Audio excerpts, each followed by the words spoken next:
First of all, I'm sure that you have been monitoring public commentary since this issue broke. The many Ghanaians have been very worried about it. In fact, I probably believe every Ghanaian is worried about what has happened today. What do you glean from everything you've heard so far? Do you think that we are teasing the right issues? Are we discussing the right issues, or you think that we've gotten totally everything wrong? What do you think? Well, I think it is great to have conversations around the performance of children in examination. That is what responsible, caring societies do. And so when results are good, we discuss them. We applaud teachers, applaud parents, applaud government for their role. When results go wrong, we do same. We discuss them, and then where there are gaps, we bring it out, and then agree that there are collective roles to play. Look at where the gaps are, and then support the system to fill them. So the conversations you're having are in the right direction. Safe to say that there is some high level of politicization of the issues, but we live in a country where WASSCE result has been politicized, and so that is not too strange. The most important thing is that the duty bearers must be focused on engaging the real issues and taking action on them to ensure that the adequate remedies are deployed to turn the corner. What from where you sit went wrong? Well, we are yet to see the full chief examiner's report. When you have subject-based tips like this, and not a general failure, but two subjects-based dips, very significant dips of at least 15%, you want to first look at the chief examiner's report and then find out what challenges students or candidates had in answering the questions. WAEC has put out pointers yesterday, but they are very, very, very, they're just pointers. They are just headline pointers. And so you definitely will need a detailed chief examiner's report, which should be ready by the end of the month, to make scientific statements on what could have happened by looking at the text of the paper.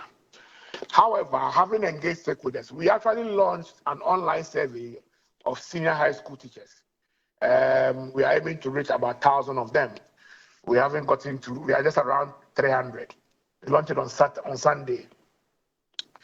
But I can tell you what the trend is beginning to emerge like.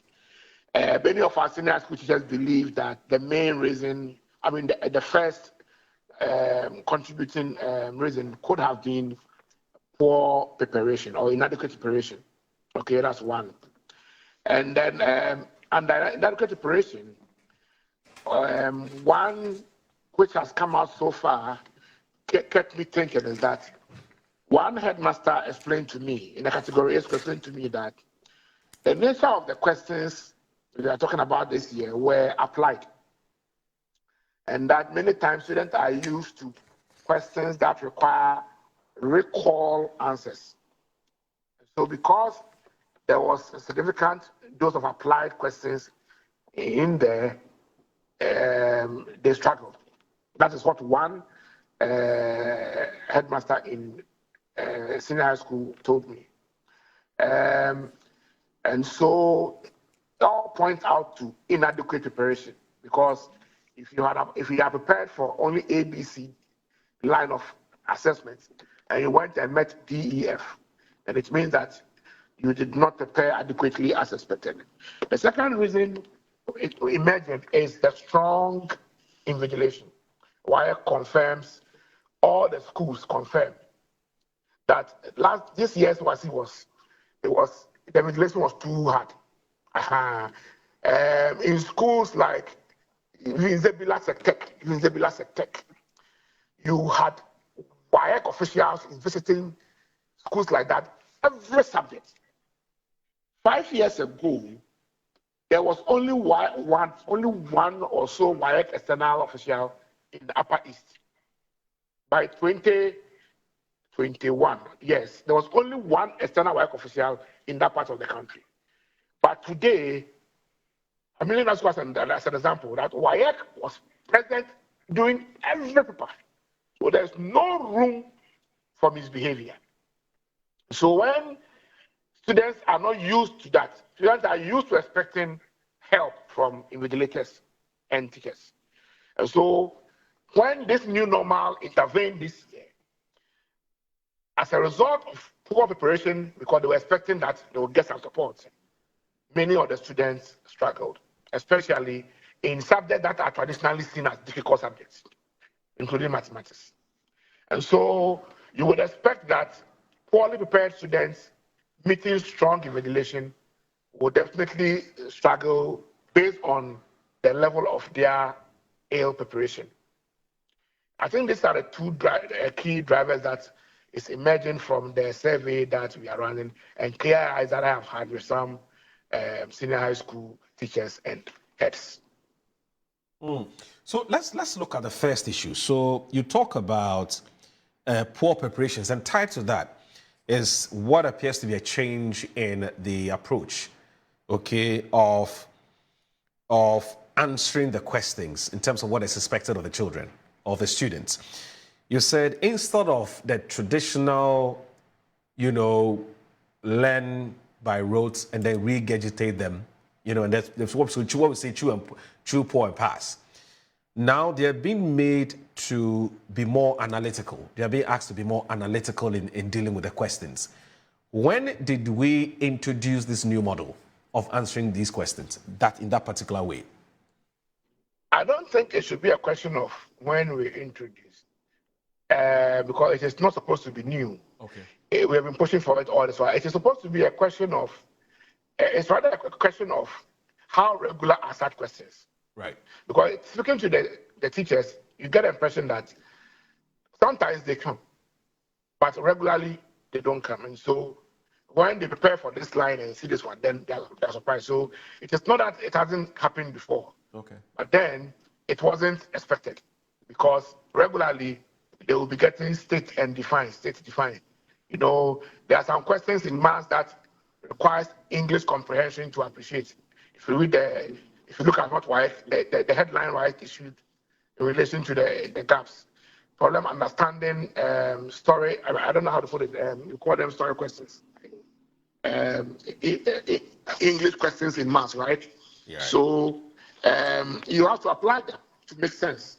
If you don't apply them, you cannot, what do you call it? You cannot answer them. So that's a problem. Making deductions from real life problems. That was one of the issues that I said. And then also interpreting results from cumulative frequency. Well, that's basic. But making deductions from real life problems. You'll be given a problem in English. You have to understand it, and then based on the understanding, translation it to maths. You have to apply it. So that is what some of the teachers are saying, which is catching my attention. All in all, I believe that if students are preparing well, without any expectation of teachers helping them in the examination room and psyching themselves up, that individual learning, listening to what teachers tell them alone is enough to let them pass. I'm sure that with that confidence, students will be better prepared to do better in the next WASSCE. The issue of, I must say this, there's an issue of interventions. Interventions were implemented years ago or introduced years ago to support in increasing the instructional hours in school, given the constrictions of the double track system. And so schools do extra hour or so, of teaching, and then to atone for the low days that they spend in school because of the double track. We also discovered that the payment of allowances to teachers for this intervention has not been coming since last year. Normally, it's paid at the end of the year or at the beginning of the next year. So the payment for interventions for 2024 should have been paid sometime in January this year. It is still outstanding.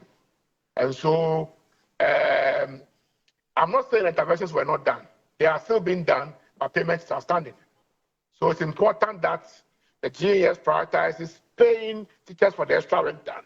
It contributes to their general motivation and commitment to put in more to prepare our students for examination. This is also important to note. That's interesting. So quite clearly, from everything you've said, the issue about poor preparations appears to be the topmost, because almost everything you've said has to do with, first of all, how the students were expected to answer the questions and whether they were taught, adequately enough to be able to answer the questions the way they're supposed to answer, and also the issue about welfare issues and so on. But let's look at the second factor that you mentioned. That's my final, issue, question to you before you take leave of us. You talk about the issue of invigilation and the fact that this time around the invigilation was very, very, very strict. And I've been reading an article which was authored by, Dr. Prince Ama. Now, Dr. Prince Ama, as you do know, he's also an educationist and also a lecturer, former MP for Kwesi-Mintim, I believe, and also a former Deputy Education Minister. Now, in his article, right, he says that the argument that strict enforcement caused the 2025 decline is equally weak. WASSCE's own data show that 2024 was the more stringent year. 319 schools and results withheld for alleged collusion in 2024, compared to 185 schools in 2025. A claim that contradicts its own numerical evidence cannot stand. If strictness were responsible, the collapse would have occurred in 2024. The administrative record disproves the argument comprehensively. And goes on to say, attributing the decline to the absence of leaked materials reflects a limited understanding of the assessment validity. Even where surface level practice exists, dramatic national decline does not occur unless the educational infrastructure has weakened. In assessment scholarship, test scores function as delayed indicators of system, and he cites Brooker 2003 and so on. It's an academic paper, so that's understandable. How do you reconcile the position he's canvassing against what you've just said about the strict enforcement and how that may have contributed to the result or the exams outcome that we're talking about? Okay, so I have a lot of respect for Dr. Ama. He's a very good friend, and he's a great guy. And I have a lot of respect for his writings, and many times I agree with him. One, Dr. Ama submits that because a higher number of schools had results withheld in 2024 compared to 2025, we cannot say that the 2025 results is worse as a result of increased invigilation because more schools were rather withheld, had their results withheld. Absolutely. So that is grounded on the hypothesis that when you have more and more schools' results being withheld, it means that there's a likelihood of the results being poor. Is that the case? Exactly. I mean, you're spot on that. That's the hypothesis. Which translates to more or less when you have high examination malpractice, high rates of reported or recorded malpractice, it means that the results should be poor, right? Right. Unfortunately, the data, the evidence doesn't suggest so. If you do a trend analysis, of what we call malpractice rates, the malpractice rates is a percentage of the rate at which subjects are cancelled. Okay, the rate at which papers are cancelled. If you do a trend analysis of the malpractice rate and compare it to the pass rate, this is what you arrive at. And listen carefully. We attempted to analyze the malpractice rate from 2018 to 2023, and then we juxtapose that with the pass rate. Now, this is what we did for the pass rate.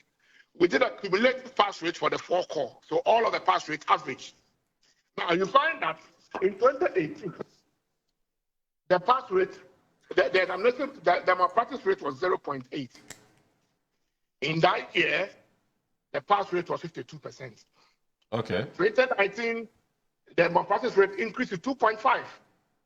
The pass rate also increased to 62. Okay. In 2020, the malpractice rate declined to 1.8. The pass rate declined from 62 to 60. In 2021, malpractice rate goes again up from 1.8, to 2.3. And then we have the pass rate remaining at 60.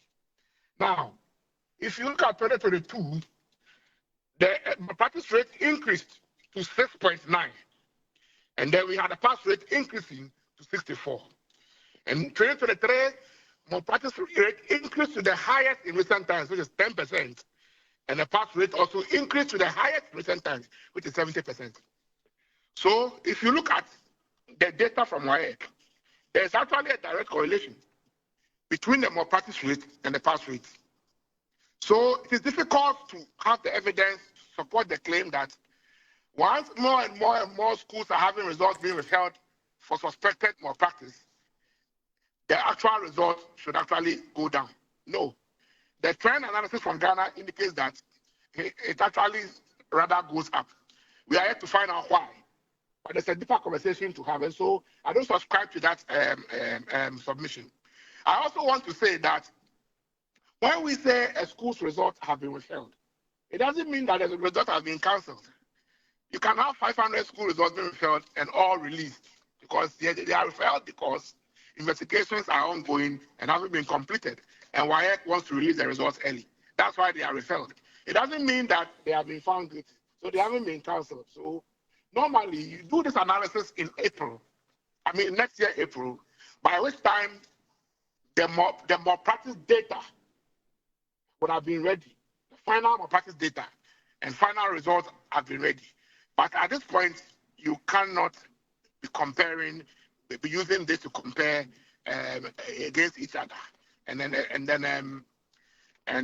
deduce and then infer that as a result of this trend, we are expecting this result. So I'm very careful in establishing a correlation between invigilation and performance because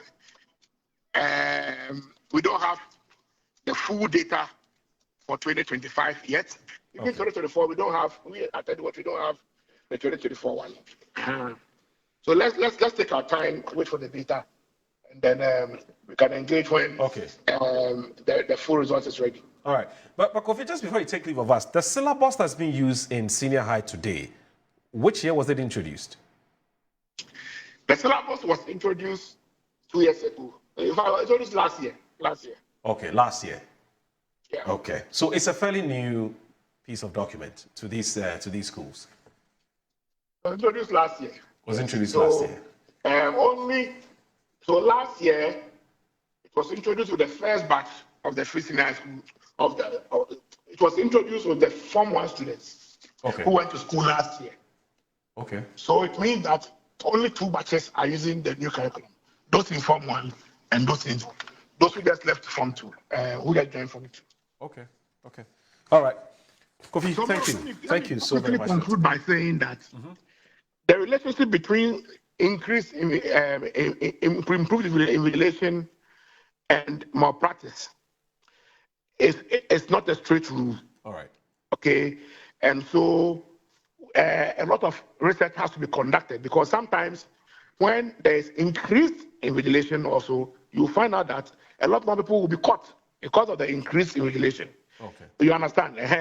But sometimes too, because of the increased invigilation, people will be afraid to cheat, so the data will reduce. Right. It depends on a lot of variables. Okay. So it's not a straight rule. Right. But what I want to say is that teachers are saying that 2 things stood out for them in ensuring that there was increased level of invigilation submission. One was that the minister for the first time announced that if a teacher is caught in malpractice, they will be dismissed. Because of that, everybody was afraid. Because the normal sanction for malpractice is not dismissal at first instance. You are suspended before it gets to a point where you are dismissed. It is rare that first-time offenders will be dismissed. Okay, but this time the minister escalated the sanctions for an outright dismissal. Okay. So it was very, very, very risky for teachers to venture.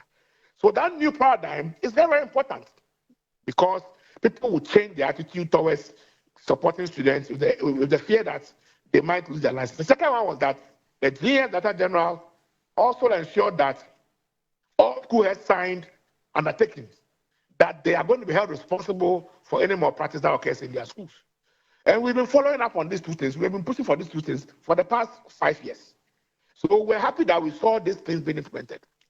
So once these things are announced, you will definitely see a change in behavior of headmasters and of invigilators.